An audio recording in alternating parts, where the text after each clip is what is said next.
What's better when the weather is awful outside than a big old cozy casserole?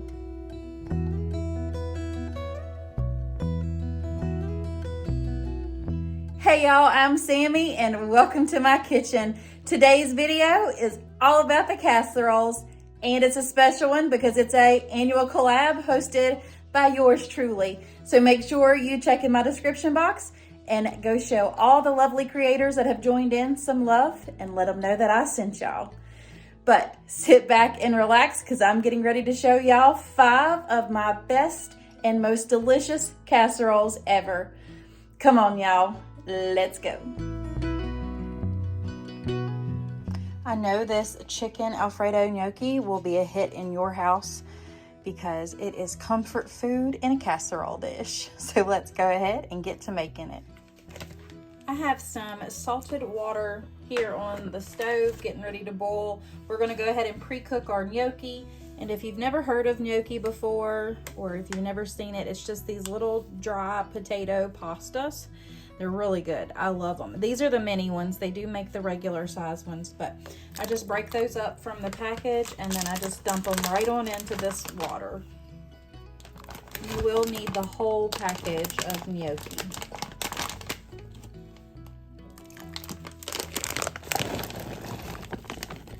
Another reason why I like using gnocchi is once it starts to boil, it takes about 3 to 4 minutes, if that, to cook. And then we'll just turn it off and drain it, and then we'll start putting the casserole together. So I just cut the tops off the broccoli into this large mixing bowl right here. I'm cutting this recipe in half, but I will have the original link down below. But I have about a cup of broccoli florets in here, and now we're going to go ahead and add in our gnocchi, which has been cooked towards the according to the package directions, I should say. Now I am using a full package of this because it's just the mini gnocchis. In goes 1 cup of cooked and shredded chicken, and that is pulled rotisserie chicken. That just saves an extra step that you don't have to worry about to get this quick casserole put together. So now we're going to add in about a 1/4 cup of crumbled bacon. The recipe calls for 1 tablespoon of minced garlic. I'm not changing that. I'm gonna put in my full tablespoon. Y'all know I love my garlic. The recipe does not call for salt and pepper, but I'm not gonna go without seasoning. So I put in a little bit of Badia Complete. That was probably like a 1/2 teaspoon to a teaspoon. We're gonna add in a 1/2 cup of Parmesan cheese. Next, we're gonna add in our Alfredo sauce. I'm only gonna use about 1/2 the jar since I cut this in half. Now you can feel free to make your own Alfredo sauce if you want to. I'm just taking shortcuts tonight because that's why I want something quick, simple, and easy. Now we're gonna bring over a sprayed casserole dish. We're just gonna dump all of that in there. And we'll just spread that out, and then we're gonna top it with some Monterey Jack cheese. Now you can leave the Parmesan out of mixing it in there and just put it on top with the Monterey Jack, but I decided to mix in the Parmesan and just put the mozzarella and Monterey Jack on top. First comes in the Monterey Jack. We're using about a 1/2 cup of each of these cheeses. Now for the mozzarella. Now this goes into a 400-degree oven for about 20 to 25 minutes, and then you want to turn it onto broil and let that cheese get nice and golden brown. All right, here we go. This is all done. I'm going to let it cool here for a second. I've got some garlic knots heating up in the oven, and we'll get ready to plate this up.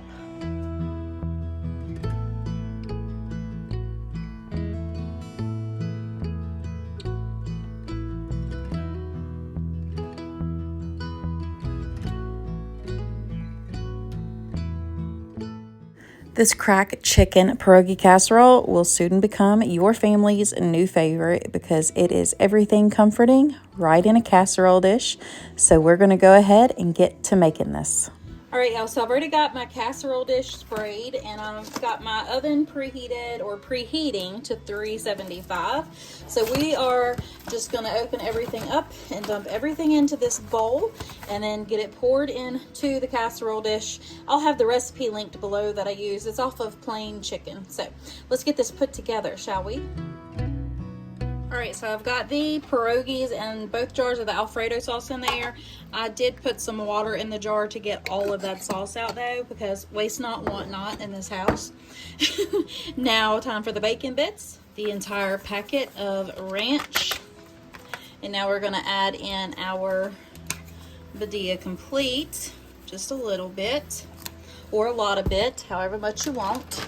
Now we're gonna add the chicken. It says 3 cups of chicken, but I'm gonna eyeball it. There's probably 1, 2, 3 with a little to grow on. About a cup of this cheese. And then we'll put the rest on the top of the casserole. Get me my trusty spurtle here. We're gonna mix this together as best as we can. Now you could probably just mix up the Alfredo and the ranch together first, and then add everything into it. Or you can just do what I did. Just dump it all in there and give it a mix. Either way, it's gonna be fine because it will, you know, cook and marry together. So we'll be just fine the way it is.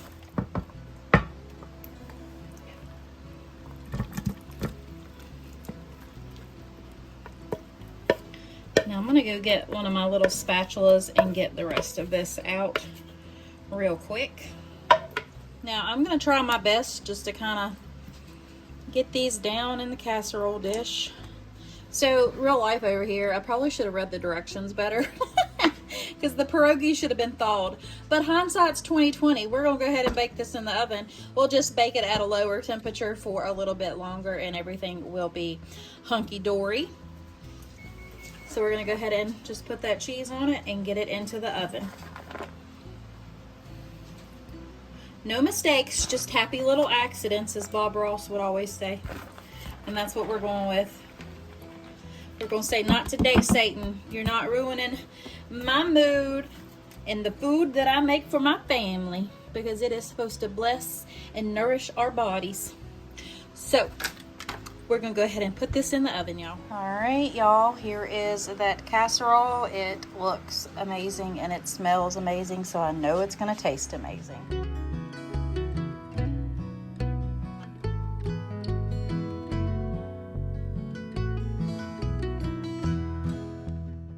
This tater tot casserole is definitely a family favorite. I have made it for years, so I hope it will become yours too.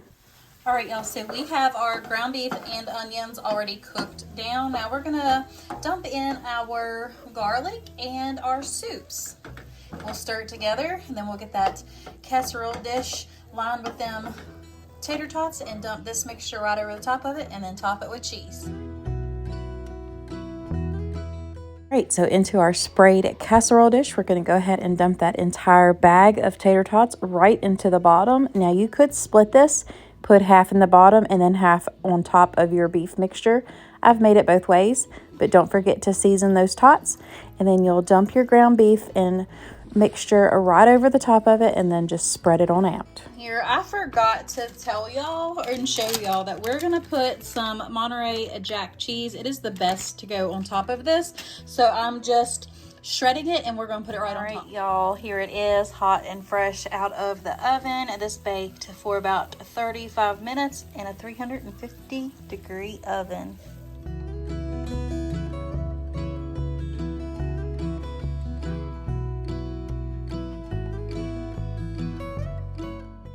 When I tell y'all this $1 million chicken casserole was a 10 out of 10, I absolutely mean it. This is a must try. All right, so I've got the cream cheese in here. I did put it in the microwave just a little bit so I could make sure it was going to mix well with everything. So I just kind of mush that up a little bit, and then we're going to put our cream of chicken soup in here.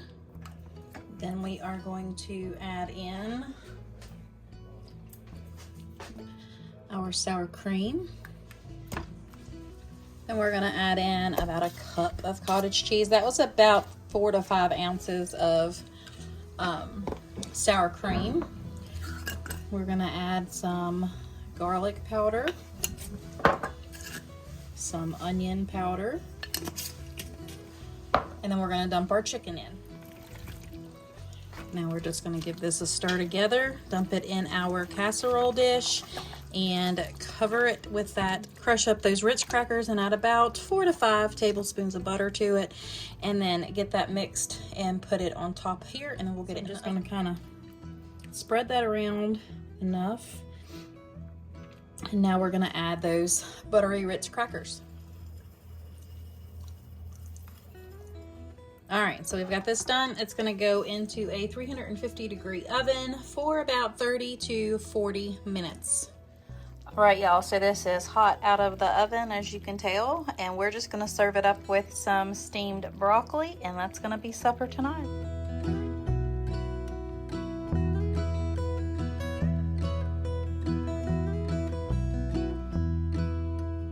This Lazy Man $1 Million lasagna will please everyone in your household because it is that good. So let's go ahead and get to making it. First, we're going to go ahead and make our sauce. This is just going to be a simple spaghetti sauce. I've got a pound of ground beef here. I'm going to go ahead and season that up with some Badia Complete.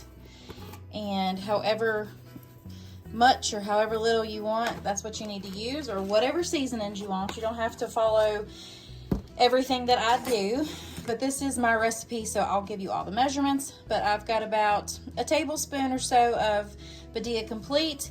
We're gonna add about a teaspoon of beef bouillon, and we're going to throw in probably about a 1/4 cup of green peppers to a 1/2 cup, and same thing for the onions, and we're just gonna brown that together.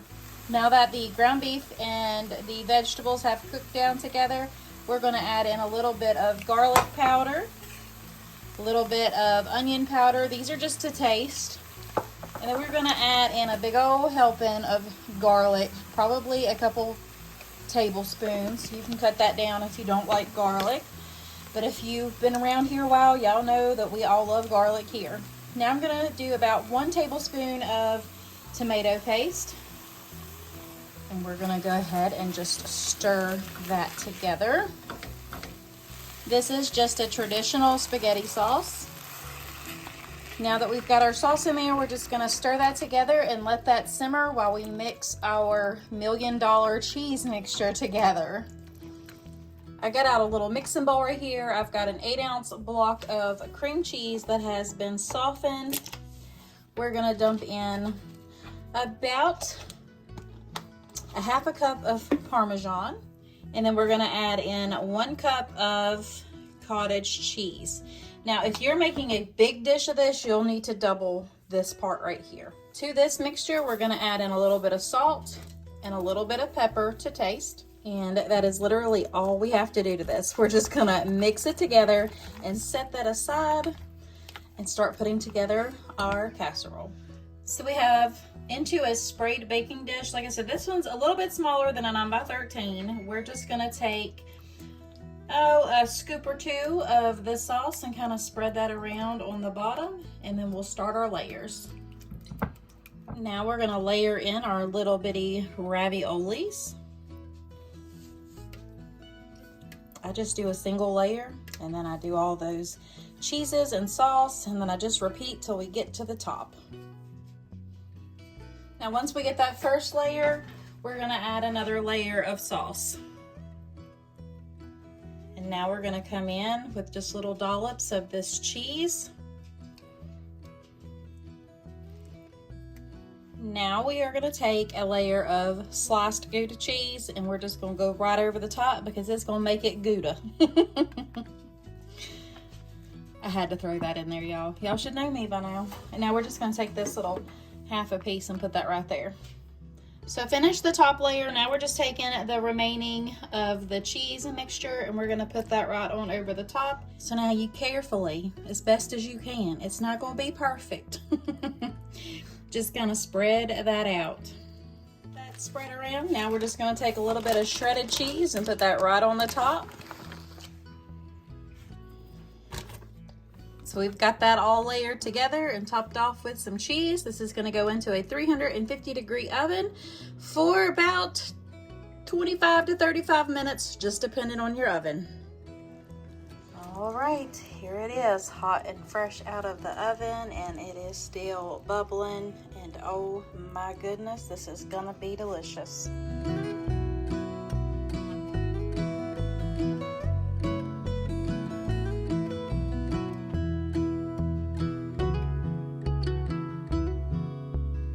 All right, y'all, that is it for today's video. I really and truly hope you enjoyed it and it gave you some new ideas of some delicious casseroles to make for your family.